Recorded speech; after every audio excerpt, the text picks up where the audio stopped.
On October 12th, a fuel-powered car exploded in Chengdu, waking up the entire city with an incredibly loud bang. The explosion lit up the night sky with a massive fireball, forming a mushroom cloud that towered above. Almost immediately, the authorities blocked most information about the incident, and only a few early reports leaked out. Many people who saw the video started speculating whether something significant was being hidden. In the video, many people were enjoying late-night snacks on the roadside when the explosion happened. A woman exclaimed, "Oh my God, wow!" Another woman mentioned that there were cars and a repair shop at the explosion site. The videos uploaded by users showed the explosion creating a huge fireball, with flames shooting up everywhere and a massive mushroom cloud rising into the sky. Thick smoke billowed up, creating a scene straight out of a disaster movie. Soon after, several fire trucks arrived at the scene to extinguish the fire, and the area was cordoned off, with authorities prohibiting any photo taking. Mr. Wang, who owns a small grocery store in Chengdu, shared his experience. Around 10 p.m., he heard someone outside his store saying there was a fire nearby, so he rushed out to take a look. He said, "We were about a kilometer away from the fire. There were a lot of trees, so we only saw the glow and the smoke, but didn't hear the explosion.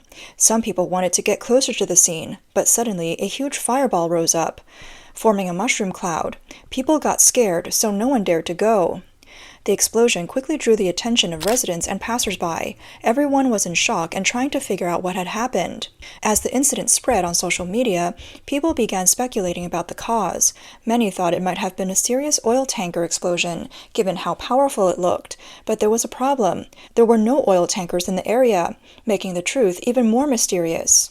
While people awaited official information, on October 13th, the Chengdu Emergency Management Department issued a report stating that the explosion was caused by a small car's fuel tank. Thankfully, there were no casualties. However, things became confusing when the Chengdu District Street Office later said that, although there had been a fire, there was no explosion. The conflicting official reports raised doubts, leaving many wondering what really happened. On Chinese social media, users expressed frustration and skepticism about the official explanations. One person questioned, "Can the fuel in a small car really cause such a large fire and explosion? At least tell me it was an oil tanker." Others joked, "Was the car carrying chemical weapons? That mushroom cloud is just too intense." Someone even said, "From the video, I thought Iran was bombing Israel again. This explosion was even bigger than anything Iran could pull off." Another person quipped, "Did that small car have a nuclear bomb in it?"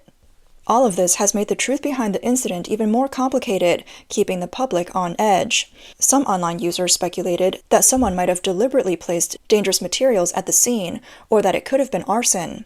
Others wondered if something had gone wrong at a chemical plant nearby. The handling of the scene was unclear, and people were puzzled as to why the police and firefighters, who should have arrived immediately, were barely mentioned in the reports. An insider revealed that the real cause of the explosion might have been a fuel leak from a car illegally selling fuel, which then led to the fire. One internet user posted on X saying, "There's a second-hand car market at the explosion site, and many repair shops nearby. Illegal fuel sales are rampant, all highly flammable and explosive materials. Nearby, there's a 3-story building where groups of low-income residents live. Who knows how many people died this time?" Another user also shared on X, describing the explosion as massive, comparing it to the huge Tianjin explosion a few years ago. The death toll is still unknown, and soon after, Chinese media imposed strict information blackouts. Only some early leaks got out. Local police called residents one by one, warning them not to post about the explosion. Strangely, no one inside China shared anything about it, and there were no reports from international media either. Such a deadly explosion, leveling a residential building, and yet China remained eerily silent. In the comments, someone remarked, "This is just like the chemical plant explosion before, and when the highway collapsed, there was no news either." If the explosion is as reported, it's truly shocking. The information blockade and media silence are concerning, especially after such a serious incident. I hope more of the truth will come out and that the victims and their families get the attention and help they deserve. In times of crisis, transparent information is critical.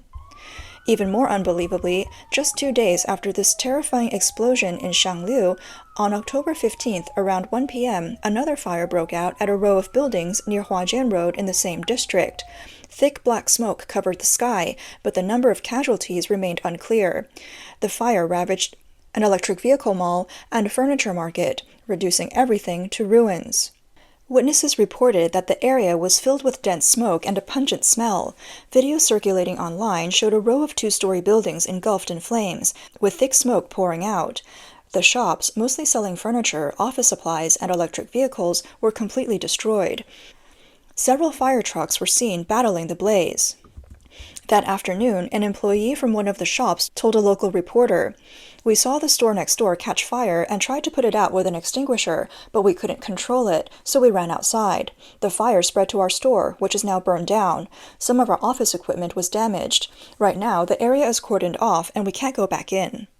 An insider said that this fire left many shop owners devastated. Years of hard work were gone in an instant. One electric vehicle dealer reportedly lost nearly 10 million yuan, and many others lost over 1 million yuan each. As of now, there has been no official report on whether there were any casualties in this fire. In the following days, fires continued to break out across China. Late at night on October 12th, a major fire erupted at the Yingfu International Buildings Material and Home Furniture Market in Guangzhou. Videos captured by witnesses showed a building in the distance engulfed in flames, with thick smoke resembling a mushroom cloud rising into the sky. A shop owner estimated that the fire consumed 6 or 7 shops in a row. An insider shared that it was late at night and only a few staff were on duty at the market. When they noticed the fire, they immediately grabbed hoses and tried to put it out. However, the fire was too fierce and their efforts failed. They had to wait for the firefighters to come. According to official reports, the fire was brought under control in the early hours of the next morning, but local residents said that it wasn't fully extinguished until daylight.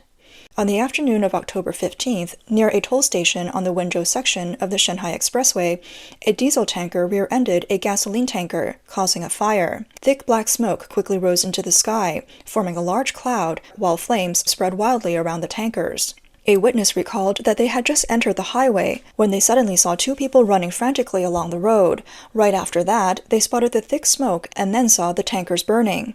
Frightened, they sped away. Another person mentioned that similar oil tanker explosions have been happening frequently, leaving people scared without knowing the causes or the details of casualties and damage. The lack of information has created widespread fear regarding oil tankers. On October 15th, a video surfaced online showing a fire in Jiangtou village, Fujian. The thick black smoke could be seen from several kilometers away, although the casualties and damage were still unclear. The video showed fire trucks rushing to the scene as black smoke billowed from the building. A town government official confirmed that there were no casualties from the fire. Local residents suspected that the fire might have occurred at a textile factory in Jiangtou, and they said the fire had been burning for nearly 2 hours but had not been fully extinguished. One online comment suggested, "With the economy in decline, many private businesses can't survive, so they buy expensive insurance and then stage a fire." On the night of October 12th, a wildfire suddenly broke out in the middle of a park in Qiannan Prefecture, Guizhou. The fire spread rapidly, and the flames were visible from several kilometers away. By the next day, the fire was still burning, and the number of casualties remained unknown. In the early hours of October 10th, a fire broke out on a highway in Henan province, with large flames and continuous explosions. Thick smoke billowed from the scene. A driver passing by reported that 2 trucks collided and caught fire on the highway between Nanyang and Xixia County. The accident caused traffic to be blocked for nearly 5 hours. Highway staff responded by saying that the highway was closed around 3 a.m. and reopened at 10 a.m. On the afternoon of October 5th, a fire erupted at a factory in Guangdong province. The normally operating production facility was suddenly engulfed in flames and thick smoke. From the scene, it appeared that the fire was extremely fierce, with the smoke continuously rising and spreading to the surrounding area. This not only caused significant damage to the plant's equipment and products, but also posed a potential threat to the nearby environment and residents. In China, frequent industrial accidents are often attributed to inadequate safety training and lack of strict safety procedures.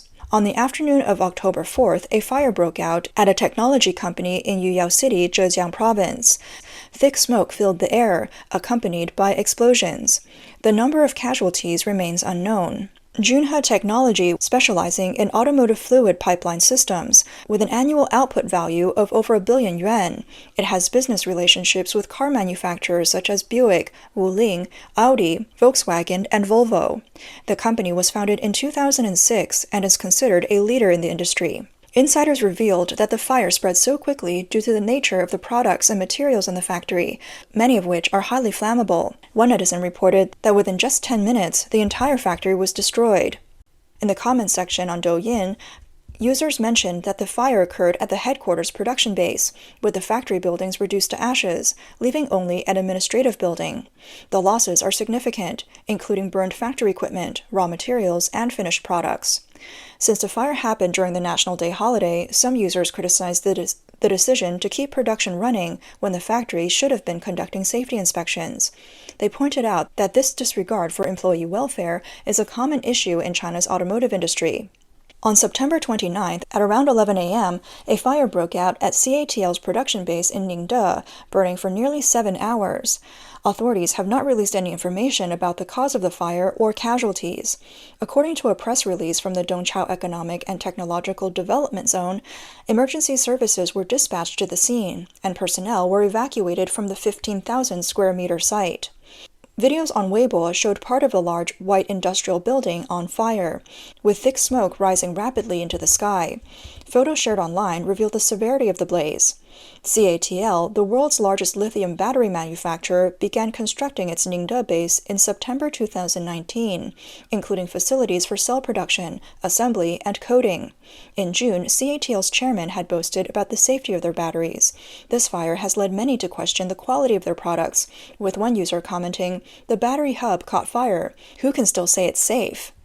On the afternoon of September 28th, a fire broke out at a furnishing company in Ningbo, Zhejiang Province. The flames covered the entire rooftop of the building. Videos circulating online showed the entire top floor of the building engulfed in flames. Other footage showed that the fire had spread from the third floor and up. An official from the Cixi Emergency Management Bureau said that the burning floor was used as a warehouse, storing large quantities of plastic products like slippers, which made the fire difficult to extinguish. However, the fire was eventually brought under control. The official report stated that no one was trapped in the fire, and there were no casualties. However, given the CCP's history of concealing information, the actual number of casualties remains uncertain.